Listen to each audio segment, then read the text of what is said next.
Hello, guys. Welcome to World War History. January 26, 1945, Holtzwar, France. A German soldier from the 2nd Mountain Division watched through the aid station window as medics carried in the wounded. His unit had just attacked with 250 men and 6 tanks against one American lieutenant standing on a burning tank destroyer. The American had 1 machine gun. Within an hour, the German force was reduced to 70 effective soldiers. The survivors could speak of nothing but the weapon that had stopped them cold. The weapon was not a secret wonder weapon, not a technological marvel born in German laboratories, but a simple American machine gun that had first rolled off production lines in 1933. Yet, this weapon, the Browning M2, 50 caliber heavy machine gun, would become the most feared piece of equipment in the American arsenal, not because of its complexity, but because of its brutal, relentless effectiveness. The German survivors had just witnessed what would become one of the most legendary engagements in American military history. First Lieutenant Audie Murphy, wounded and alone, had climbed aboard a burning M10 tank destroyer and turned its turret-mounted, 50 caliber machine gun on an entire German infantry company supported by armor. For over an hour, Murphy fired the weapon with such devastating effect that the German attack simply disintegrated. The official Medal of Honor citation, awarded by Lieutenant General Alexander Patch on June 2, 1945, confirmed that Murphy inflicted approximately 50 casualties on the attacking force. The wounds, caused by 50 caliber impacts, became grimly familiar to German medical personnel. Unlike rifle rounds that might wound and allow recovery, 50 caliber projectiles caused catastrophic tissue damage. The massive kinetic energy transfer meant that a hit to a limb often resulted in amputation. A hit to the torso was almost invariably fatal. German field hospitals near the front learned to recognize 50 caliber casualties by the nature of their wounds. There was little that medical personnel could do except provide comfort and attempt to stabilize patients for evacuation. Many wounded never reached field hospitals. The medical impact extended beyond direct casualties. German units that came under sustained 50 caliber fire suffered psychological casualties, combat exhaustion, and breakdown of unit cohesion at rates higher than units that face conventional small arms fire. Medical officers noted that soldiers who had been subjected to repeated 50 caliber attacks, even when not physically wounded, showed signs of severe stress and combat fatigue. The knowledge that the next burst of fire could not be survived by taking cover, that luck rather than skill determined survival, created a sense of helplessness that was medically and militarily significant. But the Holtzwar action was not an isolated incident. From the bocage of Normandy to the frozen forest of the Ardennes, from the deserts of North Africa to the skies over the Reich itself, German soldiers learned to recognize and fear a distinctive sound, the deep rhythmic thunder of the M2 Browning, firing between 450 and 575 rounds per minute. Each massive 50 caliber round carries enough energy to punch through light armor, tear through concrete, and turn human bodies into unrecognizable wreckage. The transformation from skepticism to terror had begun 3 years earlier. The mathematics of American industrial might were about to be written not in production statistics, but in the experience of German soldiers who faced this weapon and survived to tell about it. What they discovered would shatter their understanding of modern warfare and reveal a profound truth about American military doctrine. The United States had not built the most sophisticated heavy machine gun. They had built something far more dangerous. They had built the most reliable, most ubiquitous, and most psychologically devastating crew-served weapon in history. The hatred began not with fear, but with contempt. September 6, 1943. The skies over Stuttgart. 388 B-17 flying fortresses approached Germany's industrial heartland. In the first major daylight raid on the city, Luftwaffe fighter units scrambled to intercept. Among them were veterans who had shot down dozens of Allied aircraft over 2 years of combat. They were confident in their Focke-Wulf 190 aircraft, each armed with 20mm cannons and 13mm machine guns. The German pilots rolled into their attack runs from high and ahead, standard doctrine for intercepting the American heavies. At 800 meters, they opened fire. Cannons thundered, shells streaking toward the lead bombers. Then something happened that would change German understanding of air combat forever. The bombers erupted with fire. Not the smoke of damaged aircraft, but muzzle flashes. Each B-17 carried 13 Browning M2 machine guns. A typical formation of 36 bombers meant for 168 heavy machine guns, all firing the same .50 caliber Browning machine gun cartridge that could reach out to 1,830 meters with lethal effect. The combined defensive firepower of the formation exceeded 6,000 rounds per minute, creating a wall of steel that no fighter could safely penetrate. German fighters felt their aircraft shudder as .50 caliber rounds tore into wings, engine cowlings, and canopies. They broke off attacks, diving away with aircraft trailing smoke and hydraulic fluid. The raid cost the Luftwaffe heavily. 45 B-17s were lost, but German fighter losses were catastrophic for units that could no longer replace experienced pilots. What the German pilots did not yet understand was that they were encountering not just a weapon, but a philosophy of warfare.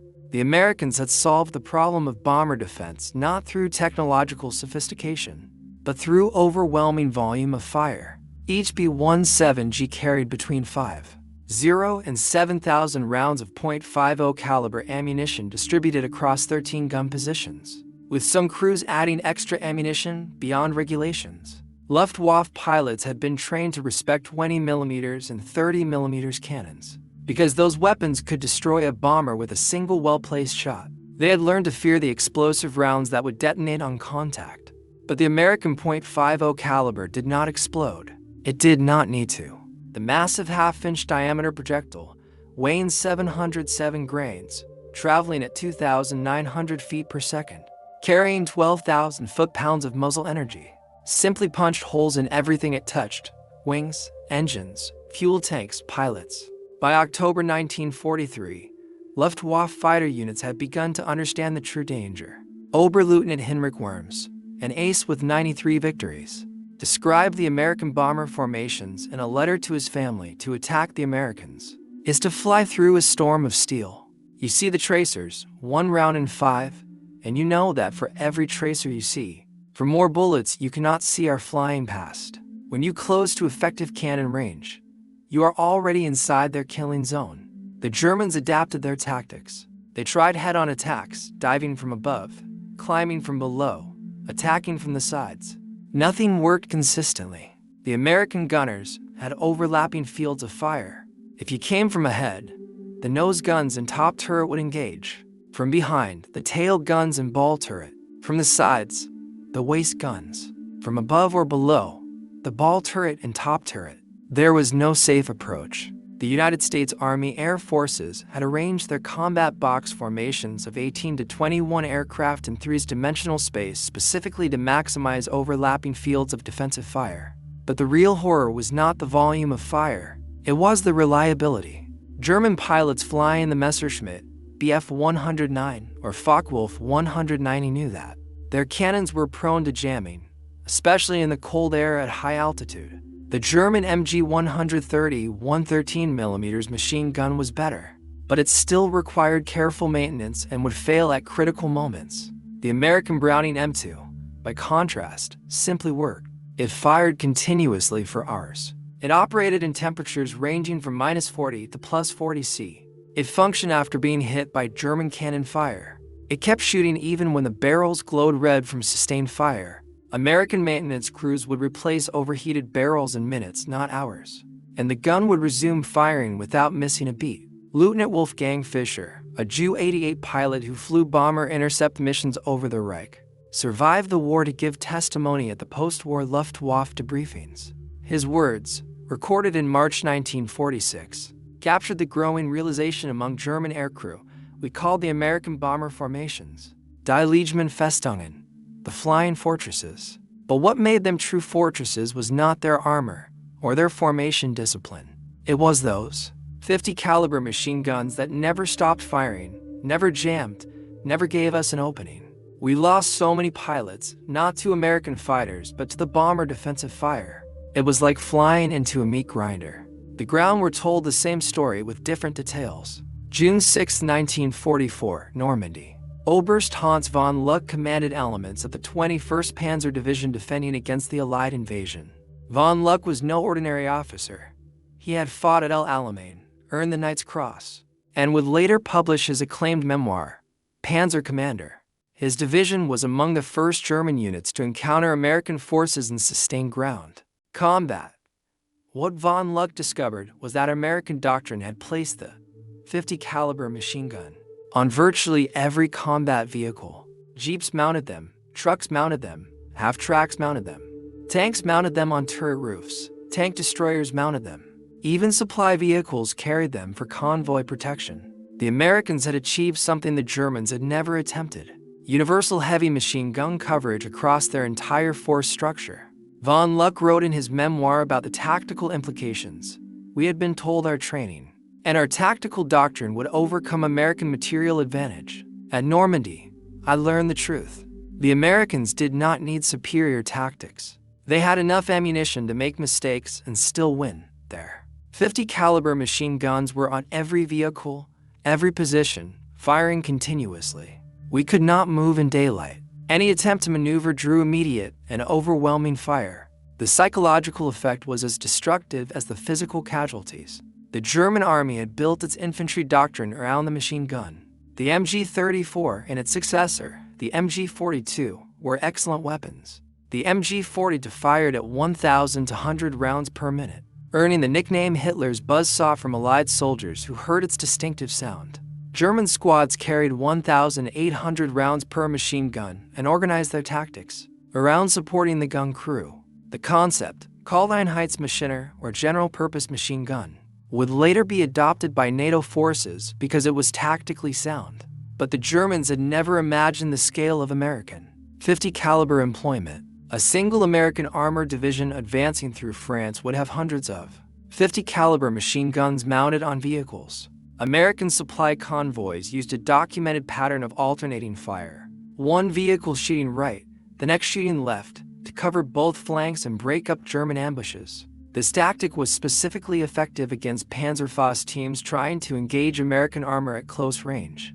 American armored columns employed what they called reconnaissance by fire, rather than carefully advancing and waiting for the enemy to reveal positions. American units would fire their 50 caliber machine guns continuously into any suspicious location: tree lines, farm buildings, stone walls, hedgerows.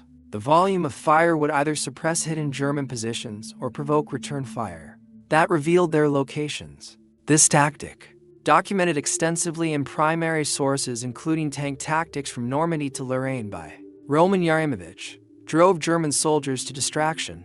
German infantry veterans of the Eastern Front thought they had experienced the worst of industrial warfare against the Soviets. Then they encountered American firepower doctrine in France. German squad leaders who survived the fighting in Normandy and were taken prisoner described the difference in their debriefings, preserved in the United States Army Historical Division files. Against the Russians, we faced human wave attacks and artillery barrages. Against the Americans, we faced machine gun fire that never stopped. They fired at everything. They fired at nothing. They fired to make us keep our heads down. They fired to prevent us from moving. They fired because they had unlimited ammunition and we did not. After 2 weeks fighting the Americans in the Bocage, soldiers would not leave cover during daylight. It was not cowardice. It was mathematics. Movement meant death. The M16 multiple gun motor carriage demonstrated American firepower philosophy at its most extreme. This was a half-track mounting for 50 caliber machine guns and a powered turret, originally designed for anti-aircraft defense. The combined rate of fire approached 1,100 rounds per minute. American soldiers called it the meat chopper or the kraut mower. Official reports from the 473rd AAA Battalion in November 1944 stated that the primary mission of the M16 half-track anti-aircraft often became its secondary mission, and it was used instead against ground troops. By late 1944, the Luftwaffe had been largely defeated over Western Europe. American anti-aircraft units found themselves repurposed for ground support operations. The M16 proved devastatingly effective against German infantry and light vehicles. During the Battle of the Bulge, when German forces made their last major offensive in the West from December 16, 1944 to January 25, 1945, M16 units were credited with breaking up numerous German infantry attacks simply by traversing there for gun mounts across attacking formations. The experience of German forces attempting to ambush American supply convoys illustrates why the .50 caliber became so hated. German doctrine for convoy ambush called for allowing the lead vehicles to pass, then destroying vehicles in the middle of the column to create a roadblock, then systematically destroying the trapped convoy. This tactic had worked effectively against British and Soviet supply lines earlier in the war. Against American convoys, the tactic failed catastrophically. American convoy doctrine placed .50 caliber armed vehicles at intervals throughout the column. When an ambush was initiated, American vehicles would immediately return fire with their .50 calibers, while other vehicles maneuvered to flank the ambush position.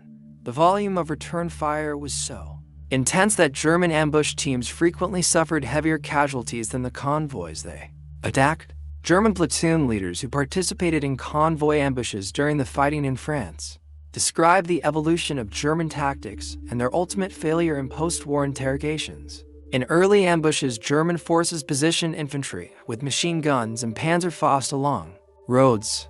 American convoys had vehicles equipped with .50 caliber machine guns distributed throughout. The volume of return fire from the convoys was devastating. German units learned to only ambush isolated vehicles, never convoys. But isolated vehicles were rare. The Americans moved in strength precisely because they knew German forces could not effectively attack their convoys. The pattern of alternating fire that American convoys employed was particularly effective. Vehicles on the right side of the road would fire into the right flank. Vehicles on the left would fire left. This created intersecting fields of fire that covered both sides of the road simultaneously. German forces attempting to ambush from one side would find themselves under fire, not only from that side of the convoy, but from the opposite side as well. The psychological effect of being under fire from multiple directions by weapons that could penetrate cover and had seemingly unlimited ammunition made successful ambushes nearly impossible.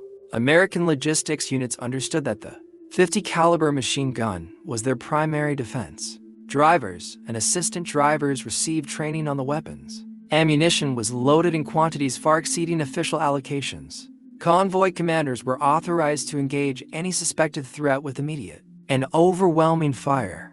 The result was that German forces by mid to late 1944 had largely given up attempting to interdict American supply lines in areas where American forces had air superiority and sufficient ground combat power to respond to attacks. This had strategic implications beyond the immediate tactical situation. German forces in France and later in Germany itself could not effectively interrupt American logistics. American units could count on regular resupply of ammunition, fuel, food, and equipment. This meant American tactical planning could assume that firepower would be available when needed. German planning, by contrast, had to account for chronic ammunition shortages, fuel shortages, and the certainty that whatever supplies did arrive would arrive late and in insufficient quantities. The .50 caliber machine gun was both a cause and a symptom of American logistical superiority. It was effective because American industry could produce ammunition in vast quantities. It enabled continued operations because its reliability meant that ammunition once delivered would be effectively employed. German soldiers watching American tracer fire arc across the battlefield at night understood they were seeing not just ammunition expenditure, but the visible proof of an industrial capacity they could not match. The terror from the air added another dimension to German fear of the .50 caliber. The Republic P-47 Thunderbolt, which American pilots nicknamed the Jug, carried 8 Browning M2 machine guns in its wings. This meant a single fighter could deliver 4,400 rounds per minute of combined firepower. During strafing runs, German ground forces learned to recognize the distinctive shape of the P-47 and the sound that preceded death. A strafing run by a flight of 4 P-47s meant 30 to .50 caliber machine guns converging on a target area. The aircraft would approach at high speed and low altitude, often with minimal warning. Pilots would open fire at ranges of 600 to 800 meters and walk their fire across German positions, vehicles, and troop concentrations. The effect was described by survivors as a horizontal rainstorm of metal that left nothing intact. German supply sergeants who survived multiple strafing attacks during the retreat from Normandy in August 1944 described the helplessness German ground troops felt against American air power. In their interrogations, you hear the engines first. By the time you look up, they are already firing. The bullets hit the road, the vehicles, the men, all at once. There is no cover that works. Stone walls crumble. Trees are cut down. Metal tears like paper. You can be behind a truck one moment, and the truck is gone the next. Just pieces of metal and fire. Soldiers learned to abandon vehicles the moment they heard aircraft engines. Better to lose the vehicle than the vehicle and the crew. The P-47 proved particularly effective in what American pilots called armed reconnaissance missions. Rather than targeting specific objectives, flights would patrol assigned sectors looking for targets of opportunity. Any German vehicle moving during daylight risked attack. Any troop column, any supply convoy, any artillery position. The 8.50 caliber machine guns gave pilots enough ammunition to engage multiple targets during a single sortie. A pilot might strafe a convoy, climb to altitude, spot a German tank platoon, dive to attack them, then strafe a crossroads on the return flight. The ammunition capacity, approximately for 125 rounds per gun, meant 3,400 rounds total, enough for sustained combat. German forces adapted by moving primarily at night and in bad weather. But this adaptation came at enormous cost to operational tempo and logistics. Supplies that should have taken hours to move required days. Reinforcements arrived late or not at all. The Luftwaffe's inability to contest American air superiority by mid-1944 meant that German ground forces operated under constant threat of air attack, and the primary weapon delivering that threat was the 50 caliber machine gun. The combination of ground-mounted and air-delivered 50 caliber fire created a comprehensive suppression effect. German units could not move safely in daylight because of strafing attacks. They could not move safely at night because American ground forces used reconnaissance. By fire with vehicle-mounted 50 calibers to interdict roads and trails. They could not concentrate forces for counterattacks because American doctrine called for immediate engagement of any identified German formation with all available firepower, including 50 caliber machine guns that could fire continuously while other weapons were being brought to bear. This was the reality that broke German combat effectiveness in the West. Not a single decisive battle, not a wonder weapon, but the cumulative weight of facing an opponent whose basic, heavy machine gun was present in such overwhelming quantities and employed so lavishly that traditional military responses became irrelevant. German tactical doctrine, German training, German fighting spirit, none of these factors could overcome the simple mathematical reality that American forces could deliver superior firepower to any point on the battlefield faster than German forces could respond. A German infantry battalion attacking an American position might face 50 to 150 50 caliber machine guns, all firing continuously, all supplied with thousands of rounds of ammunition. German doctrine called for careful fire discipline to conserve ammunition. American doctrine called for overwhelming volumes of fire to suppress the enemy and maintain initiative. When these two philosophies collided, American material superiority proved decisive. Urban combat revealed another dimension of 50 caliber effectiveness. As American forces fought through French towns and German cities, the 50 caliber proved invaluable for suppressing enemy positions in buildings and for destroying fortified structures. The massive projectile could penetrate multiple walls of typical European construction. Masonry that would stop rifle fire and machine gun fire offered little protection against 50 caliber rounds. American tank commanders quickly learned to use their turret-mounted 50 calibers to suppress upper-story windows and rooftop positions before moving through urban areas. The technique was simple, but devastatingly effective. A tank would halt at a street corner, and the commander would traverse the 50 caliber across building facades, firing continuously at any potential position. The sustained fire would force German defenders to take cover, allowing infantry to advance. The tank would then move forward and repeat the process at the next intersection. German panzer teams, which were highly effective in open terrain and particularly dangerous in urban environments where they could engage armor at close range, found themselves unable to function effectively against American combined arms tactics that integrated .50 caliber suppressive fire. A Panzerfaust operator needed to expose himself to aim and fire his weapon. American doctrine called for continuous .50 caliber fire on any suspected position. The combination made successful Panzerfaust attacks rare in situations where American forces employed proper combined arms coordination. German company commanders who fought American forces in the Rhineland during the final months of the war described the impossibility of effective defense in urban terrain against American tactics in their post-war accounts. German infantry would position in upper-story rooms with good fields of fire. American tanks would approach and destroy the buildings with .50 caliber fire and tank main guns. The .50 caliber rounds would penetrate walls and ceilings. There was no safe place. Soldiers would take cover behind furniture or interior walls, and the bullets would find them anyway. The only way to survive was to abandon positions before the Americans concentrated fire on them. But abandoning positions meant losing ground, and there was no ground left to lose. The psychological impact of fighting in urban terrain against an enemy with unlimited .50 caliber ammunition was profound. German soldiers understood intellectually that walls and buildings provided concealment but not cover against .50 caliber fire. Emotionally, the human need to seek shelter behind solid objects was overwhelming. Watching .50 caliber rounds punch through meter-thick stone walls and continue through multiple rooms destroyed the psychological comfort that shelter normally provided. Soldiers felt exposed even when hidden, vulnerable even when protected by what would normally be adequate cover. This psychological erosion was cumulative. A soldier might survive one engagement, then another, but each time watching .50 caliber fire destroy what should have been safe cover. Eventually, the accumulated stress of knowing that no position was truly safe that the Americans could and would destroy any defensive position with sustained fire broke combat effectiveness. Units would abandon positions without being directly assaulted because they knew American firepower would eventually make those positions untenable. The final campaigns in Germany demonstrated the complete superiority of American firepower doctrine.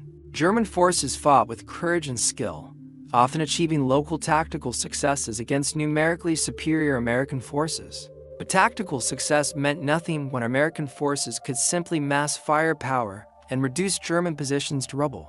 The .50 caliber machine gun was the foundation of this firepower. It was present in sufficient quantities to engage any target. It was reliable enough to fire continuously for hours. It was supplied with sufficient ammunition that American commanders never needed to ration fire. And it was employed according to doctrine that valued suppression and destruction over conservation and precision.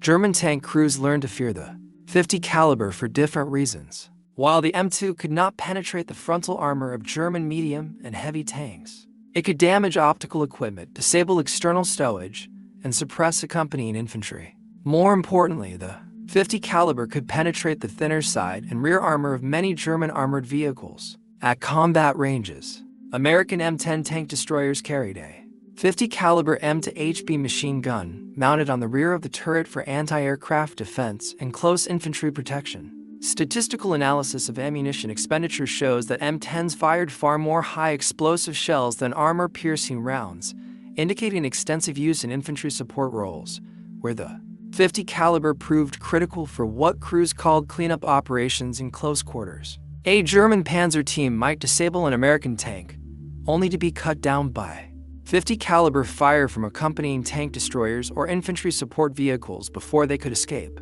Night combat introduced yet another terror associated with the .50 caliber.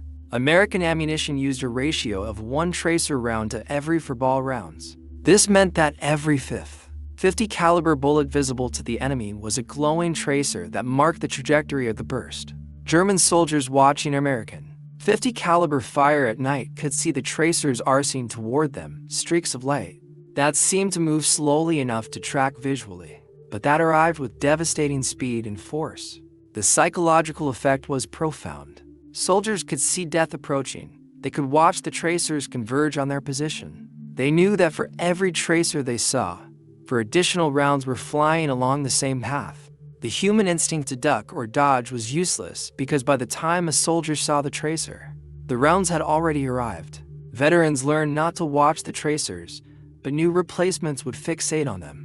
Mesmerized by the deadly light show, often freezing in the open until the fire found them. American forces exploited this psychological effect deliberately. Reconnaissance by fire at night meant sending streams of tracer-laden .50 caliber fire across suspected positions. The visual effect was overwhelming. Entire sectors would light up with intersecting streams of tracers. The noise of the firing combined with the visual impact created an environment that German soldiers described as hellish. German infantry squad leaders captured near Aachen in October 1944 described the experience in their interrogations. At night, you can see them shooting even when they cannot see you. They fire at sounds, at movement, at nothing. The tracers show you where death is coming from, and you cannot escape it. You watch the streams of fire and know that behind every tracer are for more bullets. You calculate that one gun firing for 10 seconds sends 50 rounds toward you, and only 10 are tracers. You see 10 streaks of light and know 40 more rounds are in the air. Then you realize there are not 1 but 5 or 10 guns firing. The mathematics of it are terrifying. You cannot survive that volume of fire by skill or courage. You survive by luck alone. The Germans had their own tracer ammunition, but their doctrine of fire discipline meant tracers were used sparingly. A German machine gun crew might fire a burst with tracers to verify their aiming point, then switch to ball ammunition to conserve the more expensive tracer rounds. American crews fired mixed belts continuously. The visual effect of American firepower at night was therefore vastly more impressive than the German equivalent, even when German weapons had higher rates of fire. This visual dominance had practical effects beyond intimidation. American commanders could observe their own fire and adjust it in real time. If tracers were falling short of a target, the gunner could see this and correct immediately. German return fire was harder to observe because they fired fewer tracers. American units therefore had better real-time feedback on the effectiveness of their fire, allowing them to adjust and concentrate fire more effectively than German forces could manage. With their more conservative use of tracer ammunition, the Germans tried to develop countermeasures. They attempted to use armor more aggressively to close with American positions before the .50 caliber fire became overwhelming. This rarely worked because American artillery and air support would engage German armor at longer ranges, forcing the Germans to fight at exactly the distances where .50 caliber fire was most effective. They tried infiltration tactics, moving at night and in bad weather when American observation was limited. But American logistics meant that .50 caliber ammunition was always available, and American doctrine encouraged firing at any suspected position, regardless of whether targets were confirmed. July 25, 1944, Operation Cobra. The American breakout from Normandy began with 3,300 tons of bombs, dropped by 1,800 heavy bombers on German positions near Saint-Lô. General Major Fritz Bede commanded the Panzer Lehr Division, one of the elite German formations defending the sector. After the war, Bede wrote extensive manuscripts for the United States Army Historical Division, analyzing the campaign. His assessment of American firepower was clinical and devastating. He wrote that by the time his division retreated from the Saint-Lô sector, it had been decimated not primarily by bombing or artillery, though those were significant factors, but by the cumulative effect of constant small arms fire that prevented his forces from maneuvering effectively. American .50 caliber machine guns mounted on every vehicle meant that his troops could not move to respond to American advances without being engaged immediately. His conclusion was that Americans had solved the fundamental problem of modern warfare. They had found a way to project superior firepower without requiring superior training or tactics. Bede, promoted to General Lieutenant on July 20, 1944, participated in the Ardennes, Battle of the Bulge, and finally surrendered in April 1945.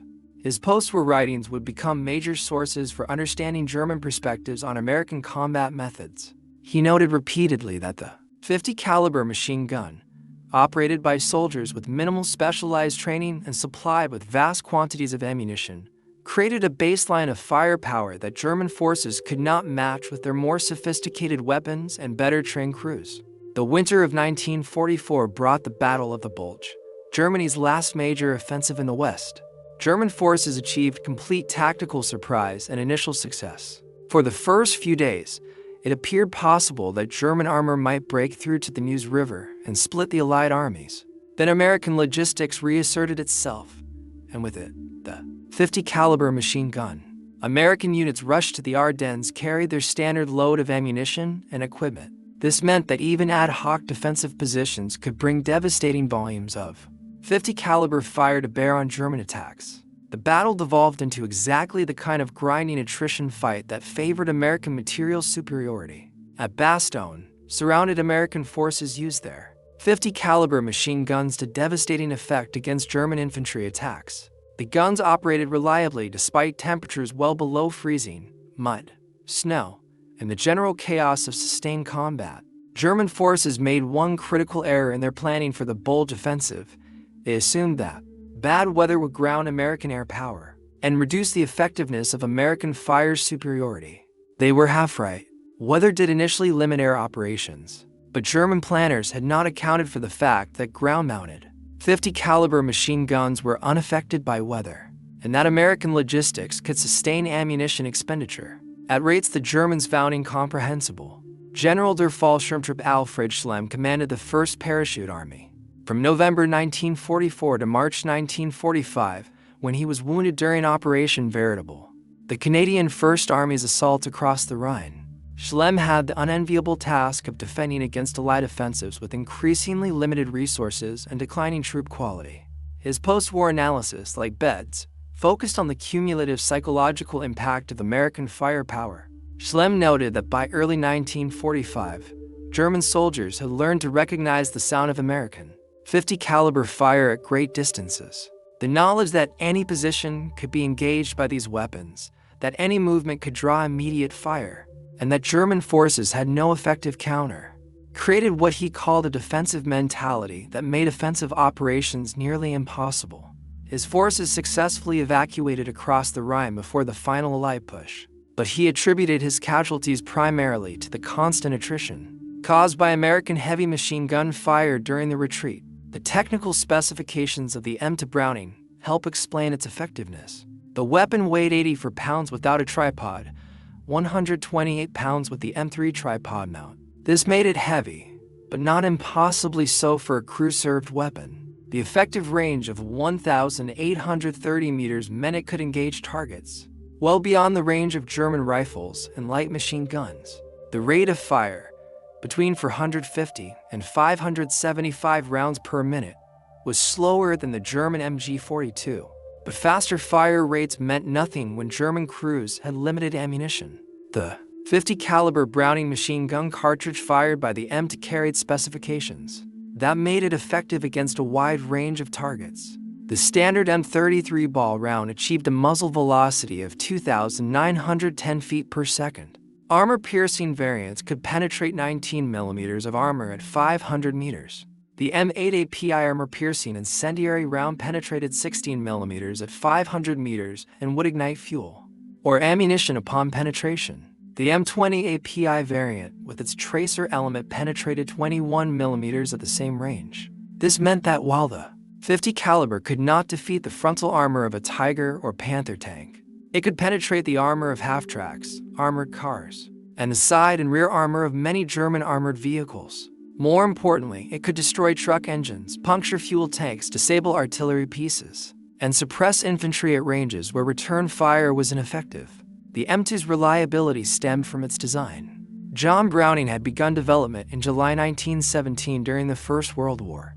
The M19-1 water-cooled .50 caliber machine gun, weighing 121 pounds with its water jacket, entered service but proved too heavy for mobile warfare.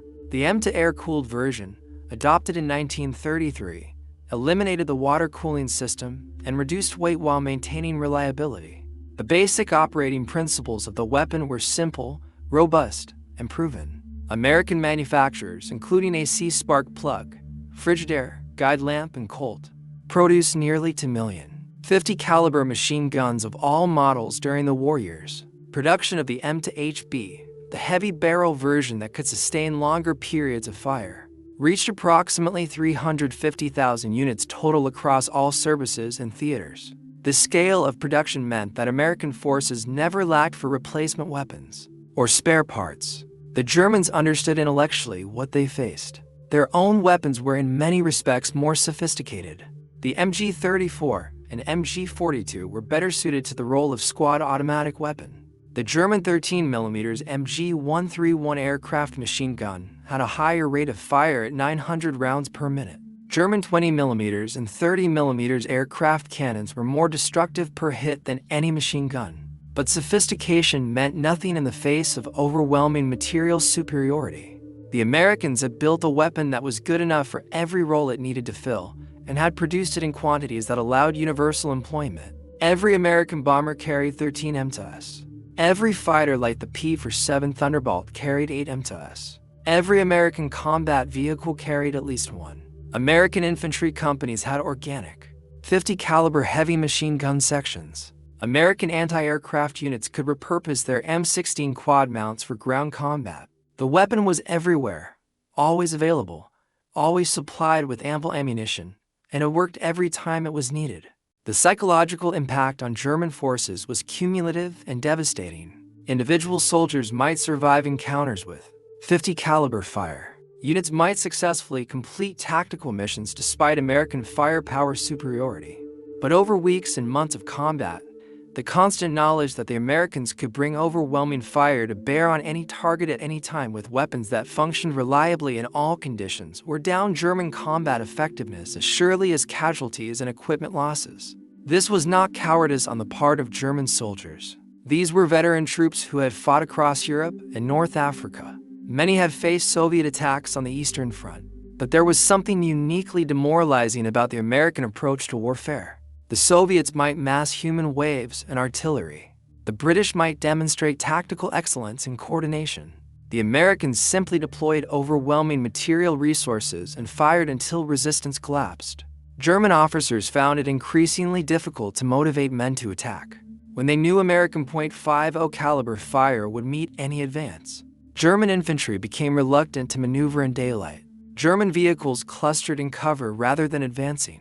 The tactical initiative shifted permanently to the Americans, not because of superior tactics or better training, but because American doctrine, built on unlimited ammunition and reliable weapons, made German doctrine obsolete. The hatred German soldiers expressed for the .50 caliber was the resentment of craftsmen facing mass production, of skilled warriors facing industrial warfare. The .50 caliber represented everything about American warfare that the Germans found alien. The casual expenditure of ammunition, the reliance on material superiority rather than superior skill, the willingness to destroy rather than to capture or bypass. These were not the methods of soldiers in the traditional European sense. These were the methods of an industrial power that had calculated that material expenditure was cheaper than casualties and more effective than tactical elegance. After the war, German military historians and former officers provided consistent assessments. The American .50 caliber machine gun was not the most sophisticated weapon of World War II. It was not the fastest firing, or the most accurate, or the lightest, or the most versatile.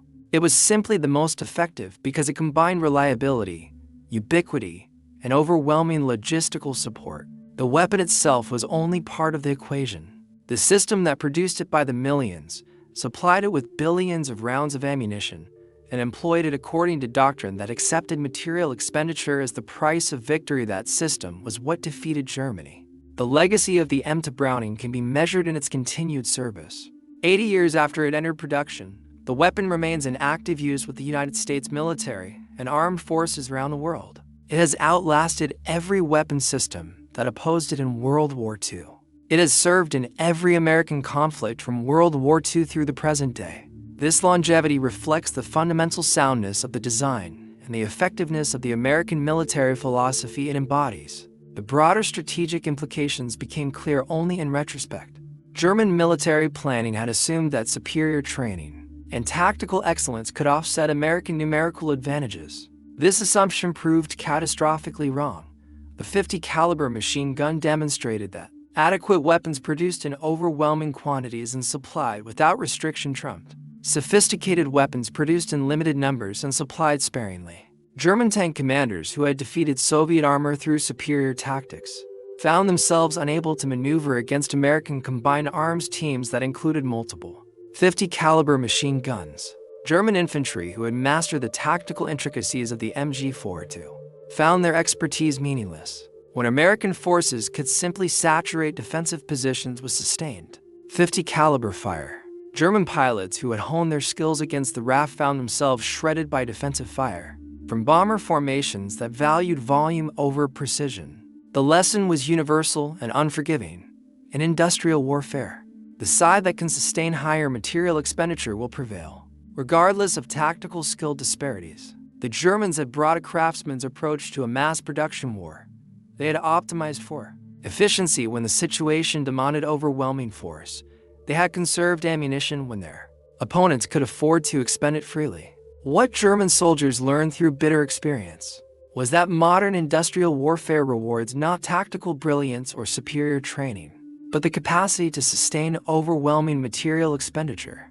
The M2 Browning 50 caliber machine gun became the symbol and instrument of that lesson. German forces brought skill, doctrine, and determination to the battlefield. American forces brought an industrial system capable of producing and supplying heavy machine guns in quantities that made resistance mathematically futile. When those two approaches to warfare collided, the outcome was never truly in doubt.